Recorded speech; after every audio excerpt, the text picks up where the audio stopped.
Shavuot, Shalom, boa tarde. Hoje nós estamos no dia 24 de janeiro do ano 2021, pelo nosso calendário gregoriano, nosso calendário secular. E pelo nosso calendário judaico, nós estamos hoje no dia 11 de Shevat, do ano 5781.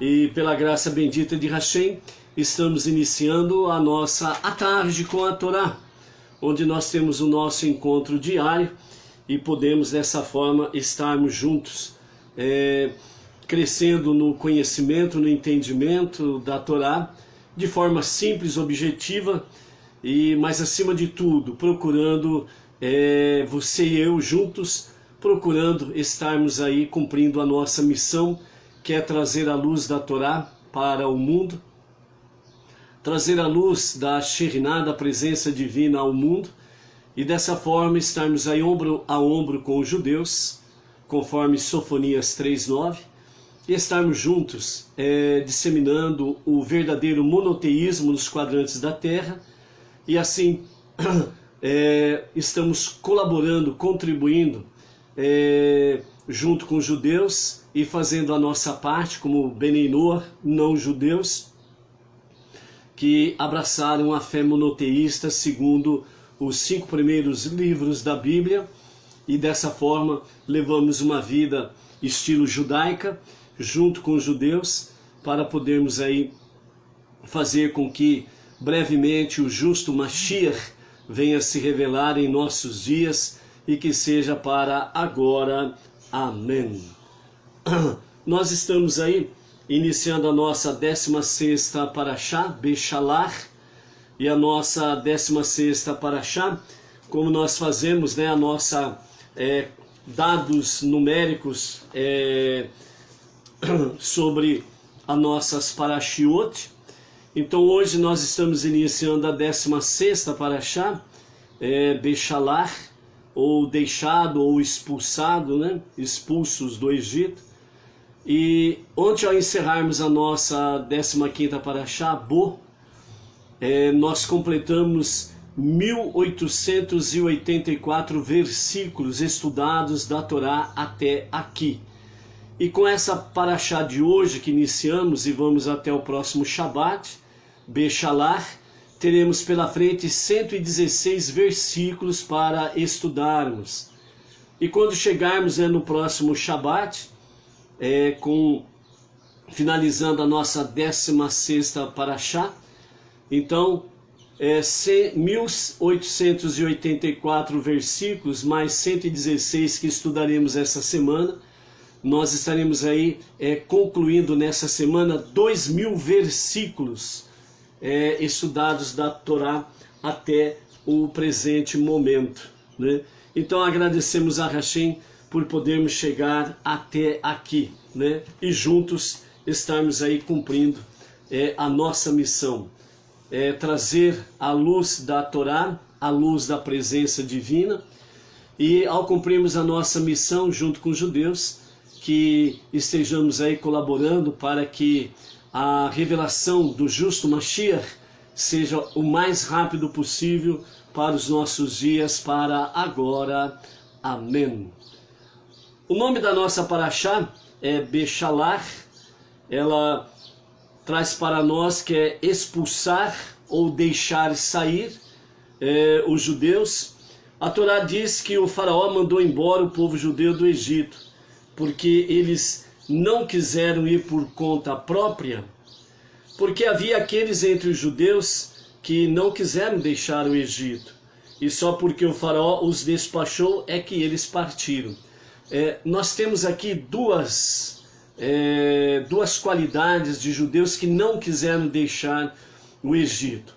A primeira parcela de judeus que não quiseram deixar o Egito eram aqueles judeus perversos, que eles estavam dispostos a tudo para impedir com que o povo judeu saísse do Egito. Esses foram aqueles que morreram na praga da escuridão. Lembram da praga da escuridão? Que a escuridão tornou-se tão densa que ela se tornou palpável. Ela se tornou tão densa como se fosse uma massa de concreto. E os egípcios a praga durou 6 dias.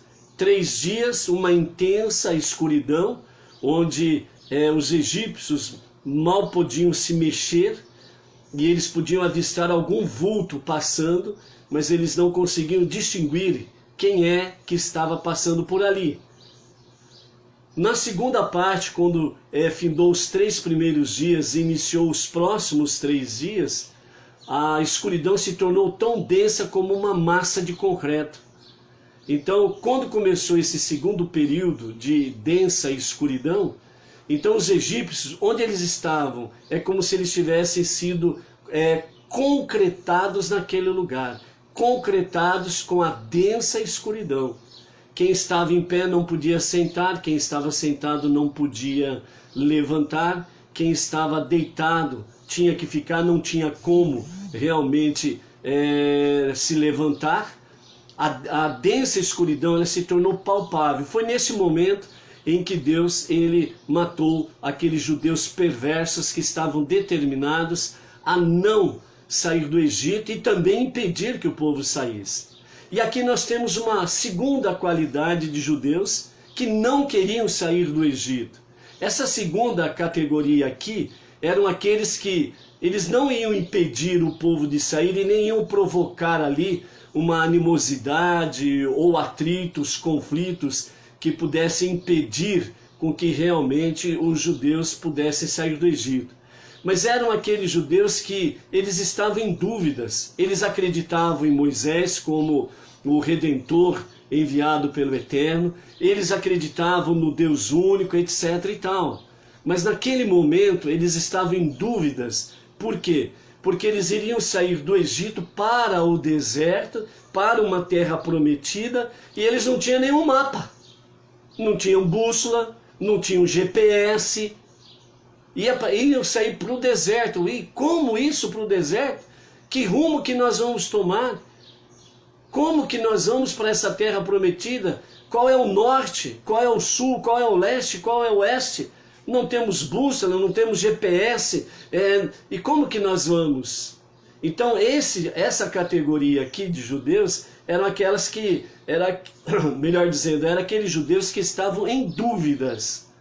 Então eles estavam assim, é melhor ficar por aqui, nosso grupinho aqui, ó, vamos ficar aqui mesmo?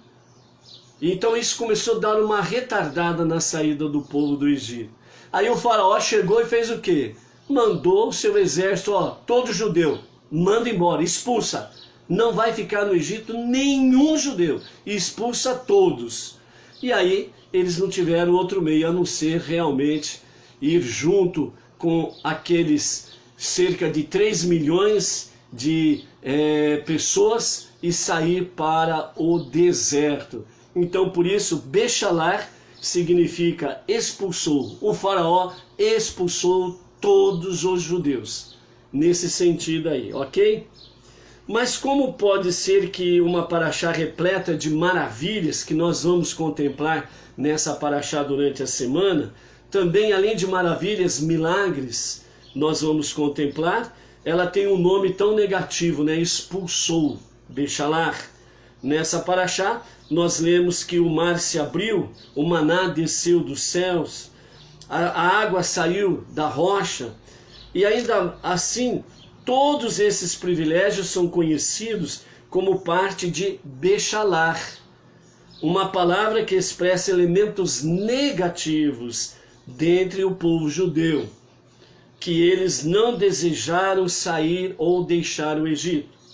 Porém, a ênfase dada aqui é que a transformação do faraó de um tirano para uma pessoa que realmente ajudou os judeus a partir, foi uma mudança que aconteceu como resultado dos judeus.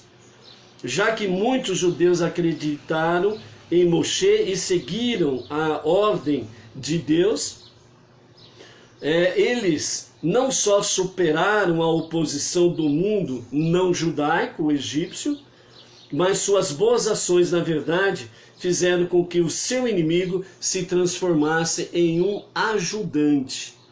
Assim, em última análise, segundo os nossos sábios, Bechalar não expressa a fraqueza, mas a grande influência dos judeus no mundo externo, como através da observância de Torá e mandamentos. Um inimigo pôde ser transformado em um amigo.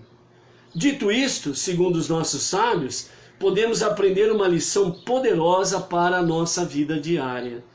Frequentemente, o mundo secular parece apresentar obstáculos insuperáveis para a observância das leis da Torá, as leis judaicas e também os seus costumes. Porém, Deus primariamente só criou estes obstáculos de forma que nós aceitemos o desafio e venhamos superá-los. Deste modo, nós nos transformamos em judeus e Benei Noach, cada dia mais fortes e mais dedicados à Torá, às suas mitzvot, as nossas 7 leis universais e o nosso estilo de vida judaica. Uma vez que uma barreira foi superada com sucesso, nós frequentemente vemos que a mesma pessoa ou coisa que era a causa da oposição faz uma volta de 180 graus e começa de fato a nos ajudar a seguir os caminhos de Torá e mitzvot, como o Faraó, que primeiro se opôs à observância das leis de Deus por parte do povo judeu e depois acabou ajudando-os a sair do Egito completamente. Então o que nós observamos aqui, trazendo, como diz o nosso Rebbe, trazendo para a nossa vida diária. E ali nós temos os comentários dos sábios, junto com os comentários do nosso Rebbe, Menachem Mendel, que é o justo, o tzadik da nossa geração, e trazendo para a prática nossa do nosso dia a dia, que é o quê? O que se opõe no nosso caminho? Os obstáculos que Deus permite que se apresentem diante de nós. Como que nós vamos reagir diante dessas circunstâncias? Trazendo de fato para a nossa realidade diária, qual é o maior obstáculo que nós estamos encontrando nos dias atuais? Qual é a maior dificuldade que nós estamos encontrando nos nossos dias atuais que venham tentar impedir que venhamos viver a Torá e as suas mitzvot? Então nós precisamos analisar essa realidade. O que nos impede de vivermos a Torá e os seus mandamentos?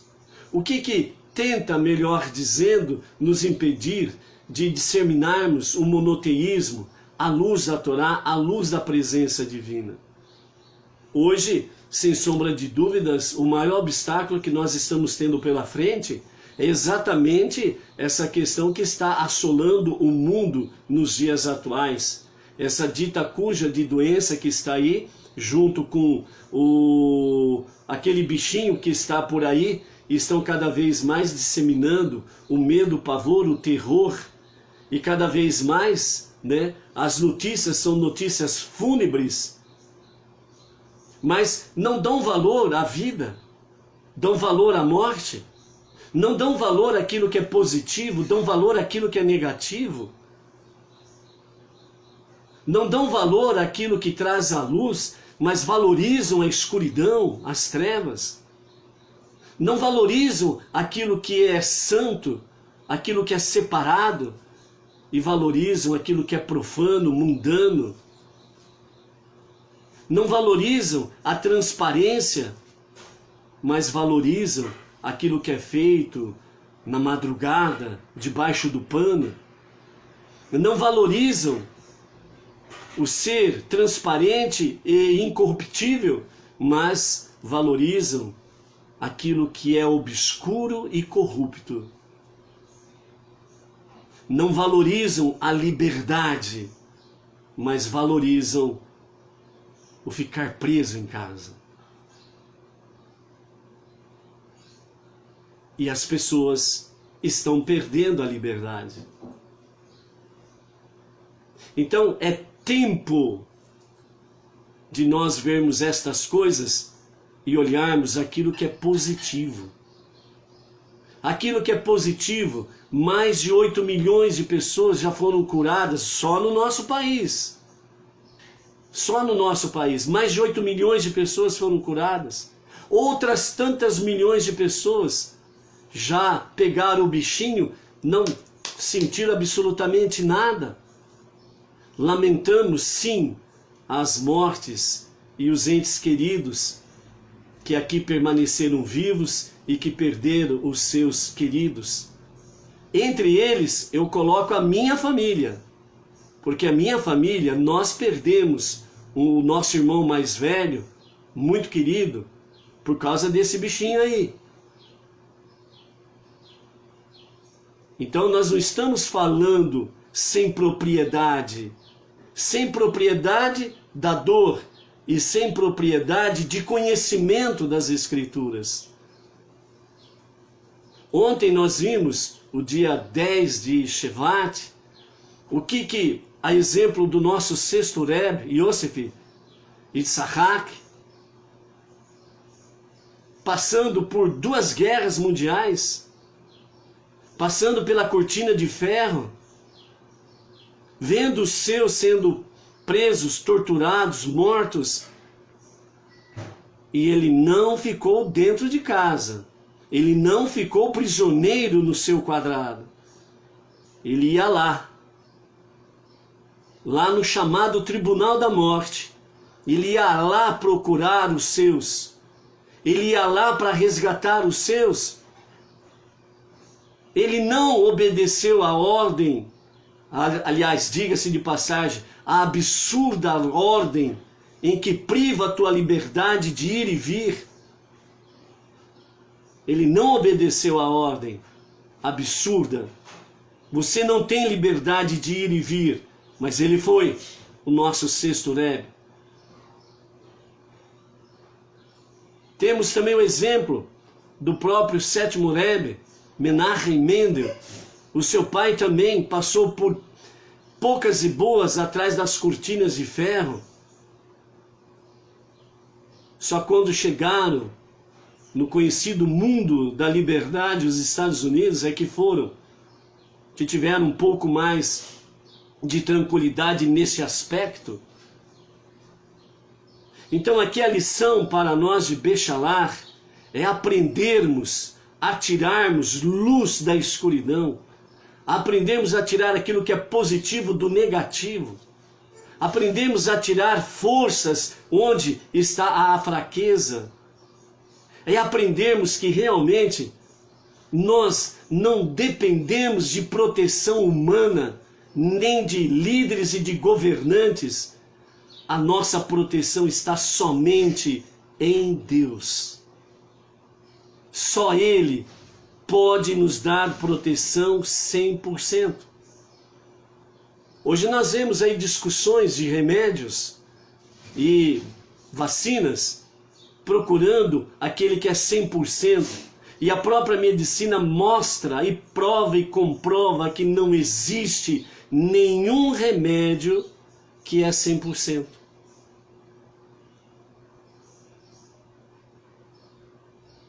Mas nós temos um Deus que é 100% em tudo. É 100% na proteção, é 100% na segurança, é 100% na eficácia, é 100% presença, é 100% luz, é 100% cura, é 100%, 100% e 100% em perfeição em todas as coisas que Ele fez, faz e continua fazendo até o Olam Rabá. Então é aí que Bechalach vem chamar-nos a atenção, a tua confiança, a minha confiança. Não pode ser em outro ou em qualquer outra coisa, a não ser somente em Deus. Isso é o nosso desafio diário, principalmente nos tempos em que nós estamos vivendo. Como que o justo Mashiach se manifestará?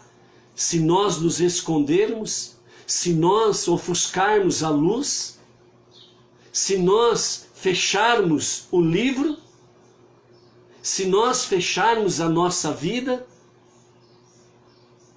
como que o justo Mashiach se manifestará se as portas se fecham e a escuridão e as trevas prevalecem? Como que o justo Mashiach se manifestará se nós não desafiarmos a injustiça com justiça, que é uma das mitzvot da Torá, e também para os não-judeus entre as nações, praticar e estabelecer tribunal de justiça?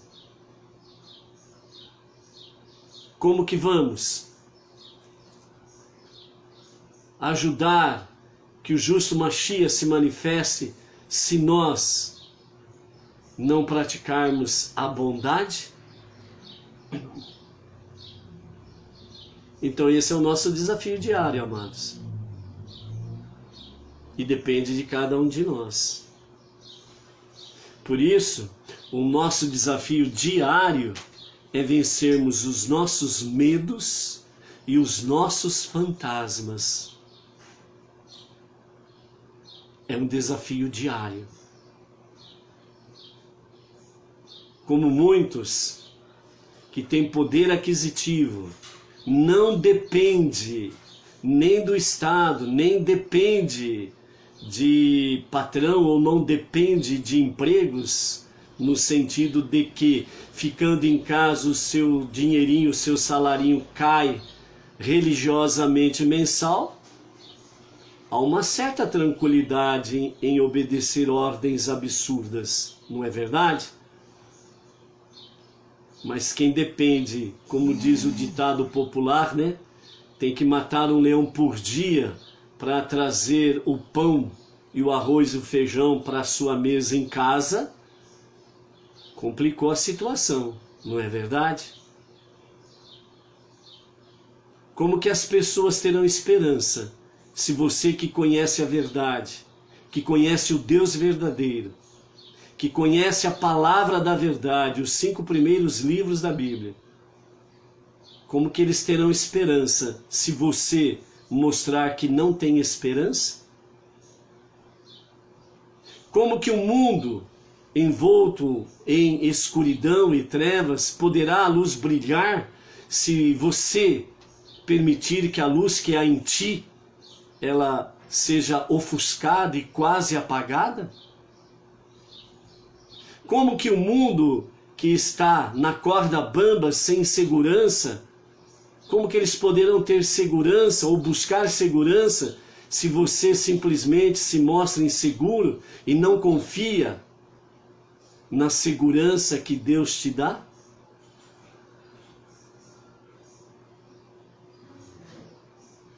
Como que o mundo que jaz na sua tolice, que jaz na sua idiotice, para não dizer burrice propriamente dito, como que eles sairão, como que eles serão expulsos, como que eles alcançarão a liberdade destas coisas negativas, se você não se mostrar forte, livre, sábio, inteligente, à luz da palavra, à luz dos olhos de Deus?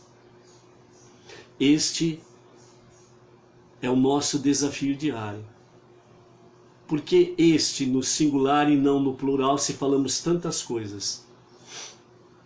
Porque tudo isso se resume numa única palavra: confiança em Deus. Simplesmente isto. Emuná. A tradução literal, confiança. Se a sua emuná, ela é fraca, como que os fracos vão se espelhar em ti ou se apegar em ti? Confiança. Sempre foi, é e continua sendo o nosso desafio diário. Por isso, confia e confia. Olha só o que o Rebbe nos diz aqui, ó. Uma pessoa é feliz quando sabe que algo valioso lhe pertence. Uma pessoa é muito feliz quando sente que é pequena e, no entanto, possui algo muito grande. Somos todos proprietários finitos do infinito. Vamos repetir? Uma pessoa feliz é quando sabe que algo valioso lhe pertence. O que é esse valioso que te pertence? Diz o salmista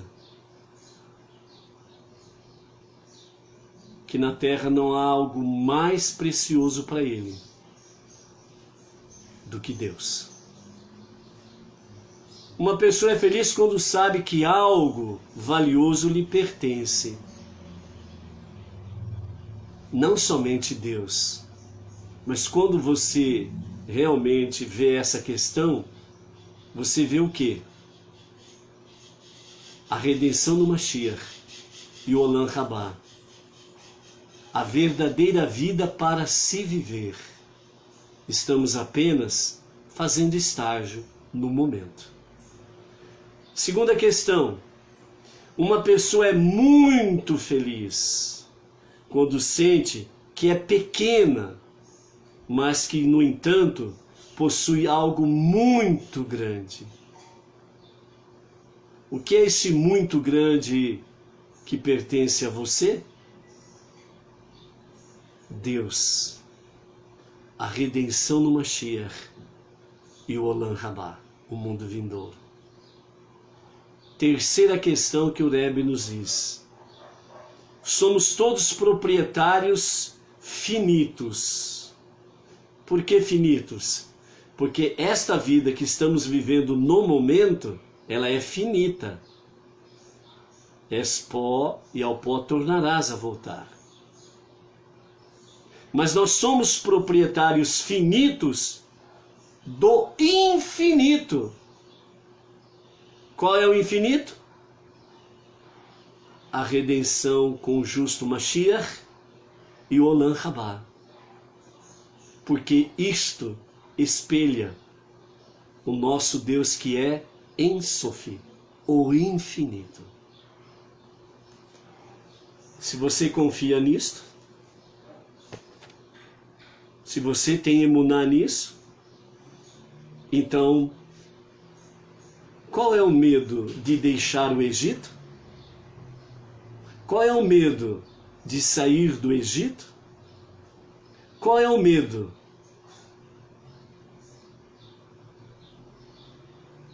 Você que responde, porque a resposta está em ti, e cada um dá a sua resposta.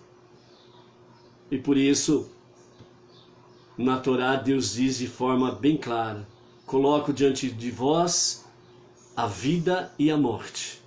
Escolha, pois, a vida, para que viva bem tu e a tua família. Isto é uma decisão individual. É uma decisão de cada um de nós. Portanto, busquemos cada vez mais a Torá da verdade e encontremos cada vez mais as nossas respostas, que só através da Torá nós podemos, sem sombra de dúvidas, encontrar. Por isso, Bechalar vem trazer para nós estas realidades maravilhosas. Por isso, quando o Eterno nos fala pela sua Torá, dizendo que ele trará dos quatro cantos da terra todos os judeus, ele está falando exatamente da redenção no Mashiach. E quando ele trará o povo judeu dos quadrantes da terra, de todas as nações significa, é porque quando vermos estas coisas acontecendo, os judeus retornando maciçamente para Israel, esta é a primeira tarefa que Mashiach irá completar, irá cumprir nessa profecia. Então, os que estiverem atentos, segundo a Torá, poderão, sem sombra de dúvidas, começar a enxergar que a redenção, que a revelação de Mashiach já se tornou realidade. Nós já vimos em outras lives que os nossos sábios dizem claramente: o Mashiach, ele vai chegar, ele não vai ficar tocando tambor, não vai ficar aí batendo panela, não vai ficar aí usando alto-falante e dizendo: eu sou o Mashiach, eu sou o Mashiach. Ele não vai fazer nada disso não. Ele vai executar as tarefas que cabem ao Mashiach. E como nós já vimos em outras lives, né, os nossos sábios dizem claramente que cada um de nós temos dentro de nós a centelha da alma de Mashiach. E quando ele começar a executar as tarefas, essa centelha da alma de Mashiach que está em cada um de nós, ela vai abrasar-se e então vai dizer realmente a sua consciência: Mashiach chegou. E seguir Mashiach será algo natural que acontecerá naqueles dias. Amém. E que seja para os nossos dias e que seja para agora. Amém. Mais uma coisa que queremos trazer aqui para os amados nessa tarde, nós vimos aí ontem, né, o dia 10 de Shevat, que é a data do falecimento do Rebbe anterior, o sexto Rebbe, Yosef Yitzhak, o sogro do sétimo Rebbe, o nosso Rebbe Menachem Mendel. Então, sobre isso daqui, nós temos aqui uma história real, muito interessante, que aconteceu, vamos aqui, no ano 1951.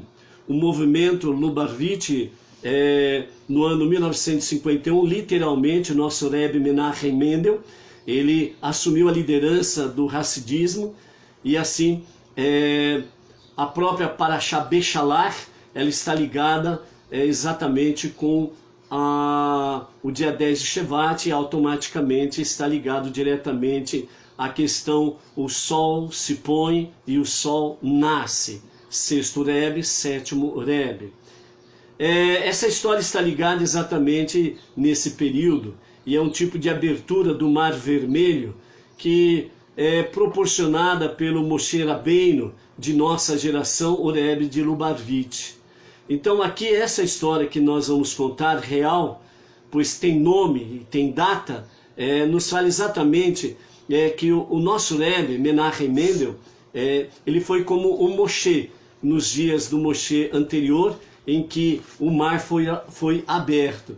Dessa forma aí, nós temos a seguinte história: o casamento, quem está contando a história aqui, nos fala: o casamento do meu tio, o rabino Chaim Reitport, com Milka Sudakevich, estava marcado para ocorrer em Kafar Rabad, próximo a Tel Aviv, no inverno de 1991, no dia 23 de Shevat do ano 5751 a contar da criação.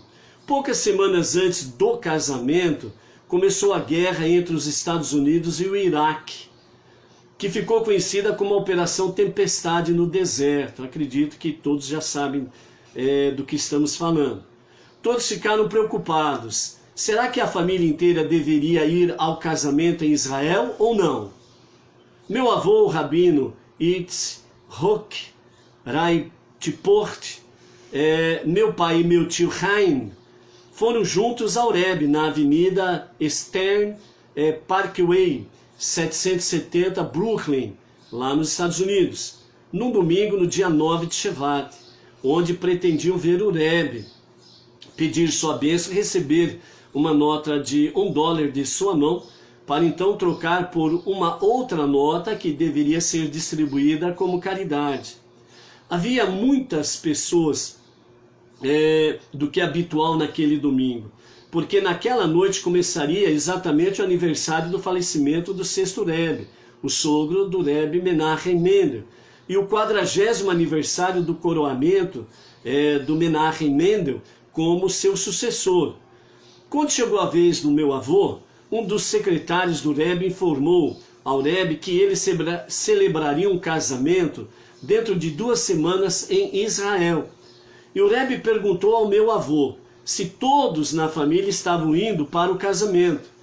E ele respondeu que não sabia, já que pensava na situação da guerra e as bombas em Israel, e considerava ainda o adiamento do casamento, mudando o local para os Estados Unidos, ou então diminuir o número de pessoas que iriam ao casamento, somente meu avô, o noivo e o meu pai. Então o Rebbe olhou para o meu avô e falou: o senhor é um Rav, alguém conhecedor da lei judaica, que pode, no hebraico, pasken dinim, ou seja, que pode julgar em termos a lei judaica. Se o senhor não for, então estará decidido que a terra de Israel é perigosa. E se o senhor viajar, significará que está decidindo que a terra de Israel não está em perigo. O senhor deve viajar, homens, mulheres e crianças, e digo a vocês que tudo dará certo e nada de ruim acontecerá. Todos das cidades vizinhas deverão ir ao casamento e deverá ser divulgado publicamente com muita simchá, com muita alegria, já que nada de ruim acontecerá. O casamento deverá acontecer numa hora boa e propicial.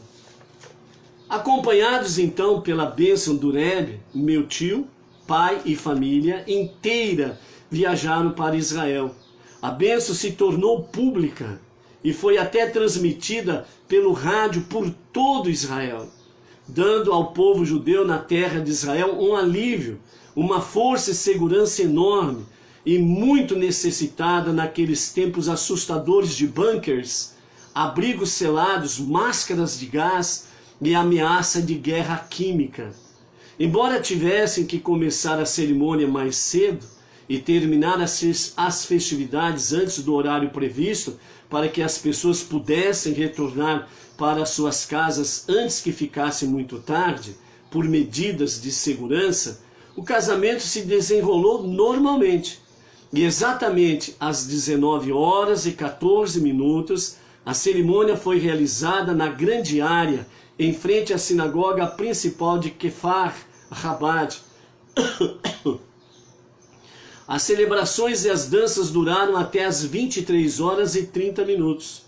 O casamento estava demasiadamente lotado.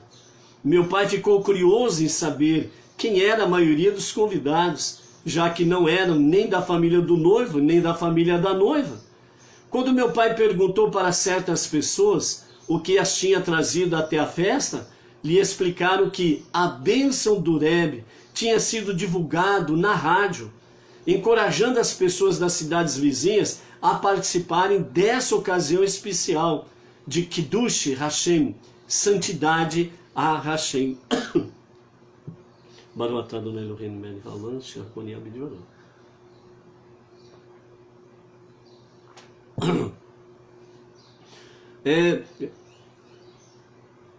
Kiddush Hashem, ou seja, santidade ao santo nome do Eterno, e reconhecimento da importância de Eretz Israel, a terra de Israel. Então eles vieram celebrar.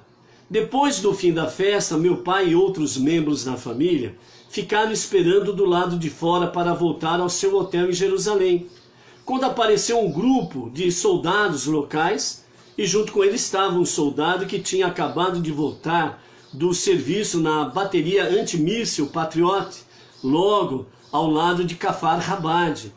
O soldado perguntou que hora foi o cerimonial na Rupá, que é o palio nupcial. E então o meu pai e os demais membros da família falou ao soldado: foi às 19h14. E ele falou, o Rebbe, disse o soldado para os familiares, o Rebbe está cuidando de vocês. E aí ele explicou que naquela noite mais cedo, 3 aviões F-16 americanos estavam sobrevoando numa missão noturna sobre o Iraque Ocidental, quando viram 3 lançadores móveis de mísseis Scud, preparando-se para atirar na direção de Israel. Os aviões jogaram bombas nos lançadores dos mísseis Scud. De acordo com os registros militares, o horário em que as bombas foram jogadas foi exatamente às 19 horas e 14 minutos. Ok? O Rebbe está cuidando de vocês, foi o que o soldado disse a eles. Então aqui nós temos mais uma vez realmente uma prova cabal, como que a imuná, confiança em Deus, é essencial para qualquer momento da nossa vida. Quando tudo está bem, quando tudo está legal, quando tudo está em segurança, os negócios vão bem, as finanças vão boas, saúde vai bem, oh, Baruch Hashem, né? Fica fácil de dizer, né? Oh, não tem nenhum perigo, você está transitando por uma rua muito bem calçada, asfaltada, né? Você viaja por uma estrada muito bem aparelhada, Baruch Hashem, que maravilha, não é verdade? Mas e aí quando as coisas são totalmente contrárias? Onde está o Baruch Hashem? Bendito seja Deus? Bendito seja o seu nome? Então Deus, Ele permite, e é isso que nós precisamos estar sempre conscientes. Nada que acontece no mundo, nada, absolutamente nada que acontece no mundo não tem realmente a permissão de Deus. Então se os obstáculos estão por aí, seja eles quais forem, seja quem for ou o que for, Ele permitiu. Se Ele permitiu, é para o teu bem. Então o caso específico aqui, né, que nós vimos aqui, o casamento do rabino Chaim Reitport com Milka Sudakevich no ano de 1991, certo? No mês de Shevat, mostra essa realidade. Emuná, confiança absoluta em Hashem. Dessa forma, sem sombra de dúvidas, nós precisamos estar cada vez mais focados na emuná, ok? Na emuná, certo? Então, que nós possamos estar aí sempre focados na emuná, confiança em Deus. Então, que nós possamos aí seguir essa orientação do Rebbe. Uma pessoa feliz é quando sabe que algo valioso lhe pertence. Uma pessoa muito feliz quando sente que é pequena e, no entanto, possui algo muito grande. Somos todos proprietários finitos, mortais, do infinito, do imortal. Ok? Baruch Hashem por isso. Então vamos à nossa primeira aliá da nossa 16ª Parashá Beshalach, capítulo 13, verso 17, até o capítulo 14, verso 8, com os comentários de Rashi, ok? Vamos lá? De Sukkot a Etam. Conforme já mencionado na aliá anterior, alguns israelitas relutaram em deixar o Egito e enfrentar o deserto desconhecido, pensando que os egípcios agora os tratariam melhor, depois de tanto sofrerem com as pragas. O faraó teve de expulsar esses indivíduos do Egito à força. Como eles não partiram com determinação, mas o faraó teve de mandar esse povo sair. Deus não o conduziu de Sucote pelo caminho da terra dos filisteus, porque era muito próximo e era um caminho fácil para o povo retornar ao Egito. Pois Deus disse, o povo pode mudar de ideia ao ver os habitantes da terra de Israel ir à guerra contra ele e voltar ao Egito. Assim Deus conduziu o povo pelo caminho do deserto, rumo ao outro lado do mar de juncos, isto é, para o norte a partir de Sucote. Ao longo da margem ocidental do mar, e depois para o sul, ao longo da margem oriental do mar, a Etam, que fica à beira do deserto. Os israelitas estavam armados quando subiram do Egito.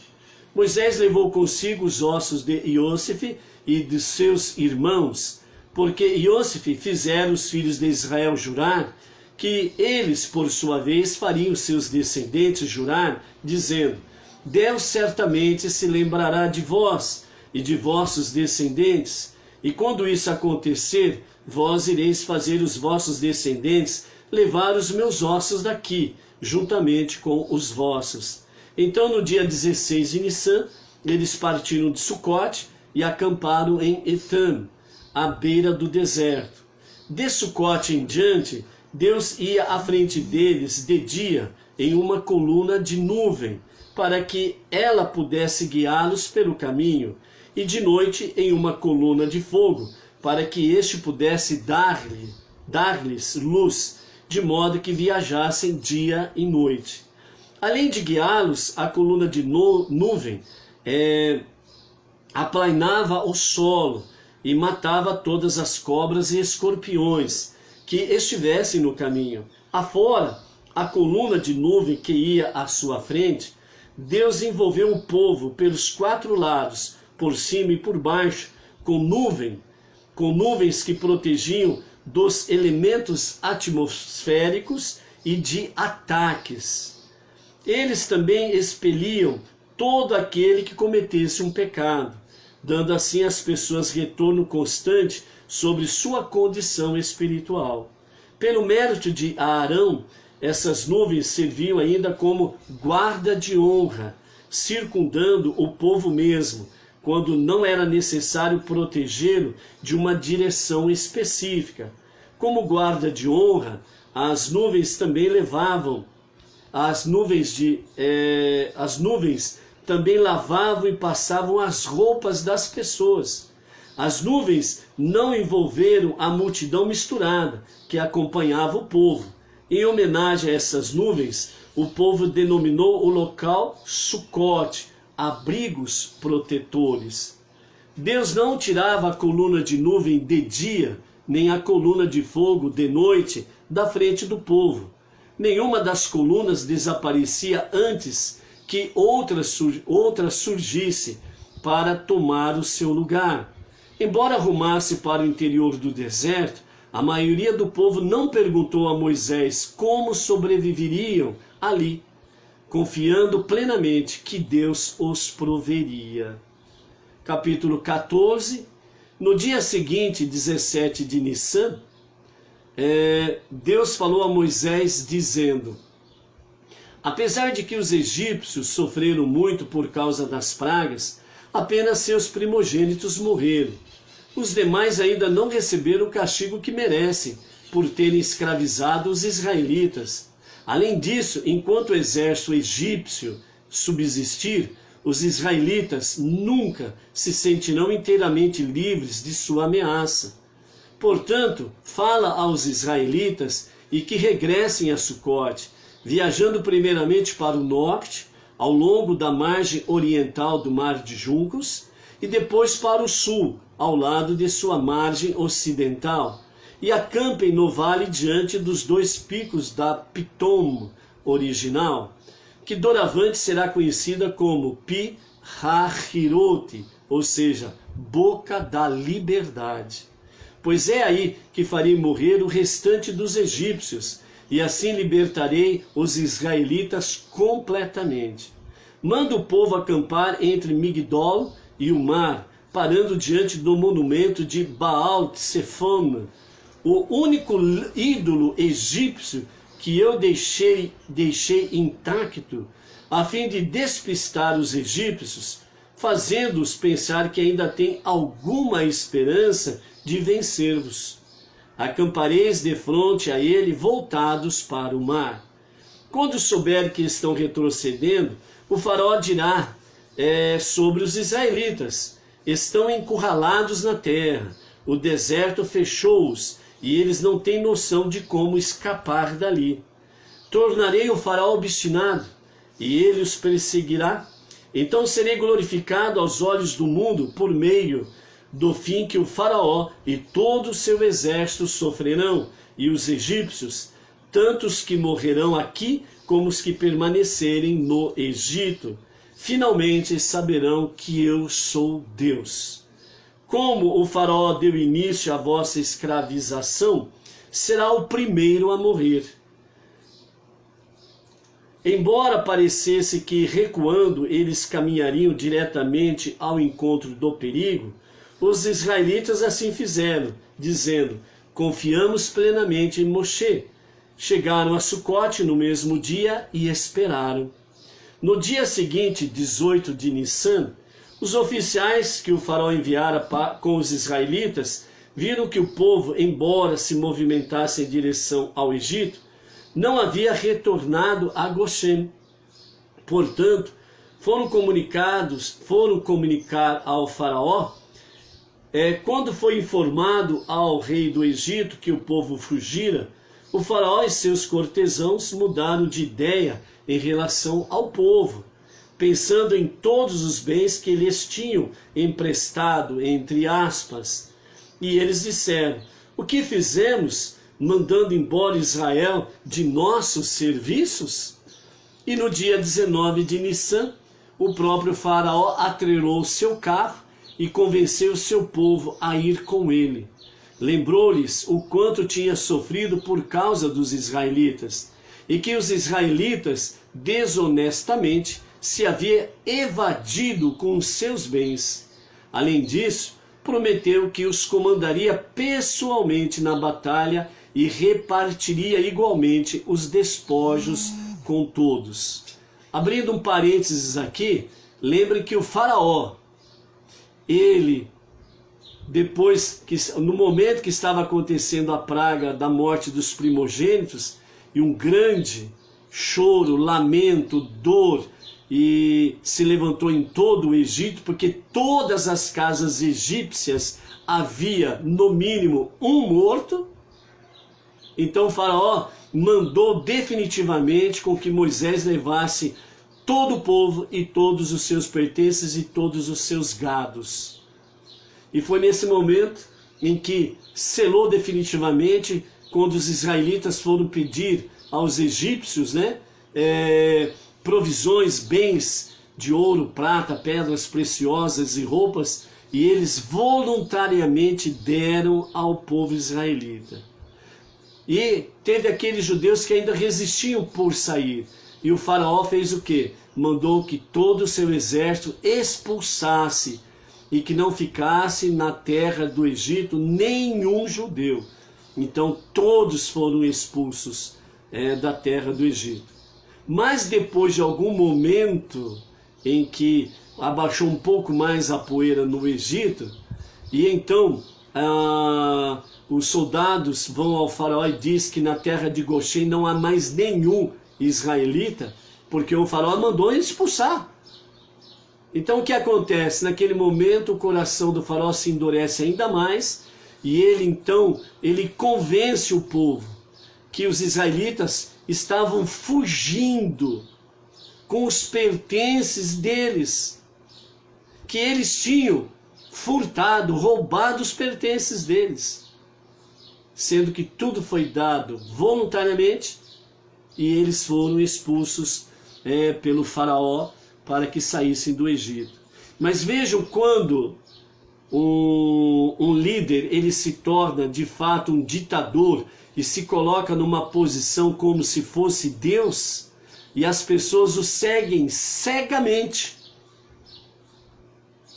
e acreditam no que ele diz, sabem que ele está falando a mentira, mas acreditam como se fosse verdade. Sabe que os fatos não foram exatamente do jeito que ele disse, mas o seguem cegamente. Alguma semelhança com alguns fatos nos dias atuais? Pense. Continuando, capítulo 14, verso 7. Então o faraó tomou 600 carros selecionados, os carros de combate, bem como os restantes dos carros do Egito, arreando todos os cavalos que tinham sobrevivido às pragas, com oficiais no comando de todos eles.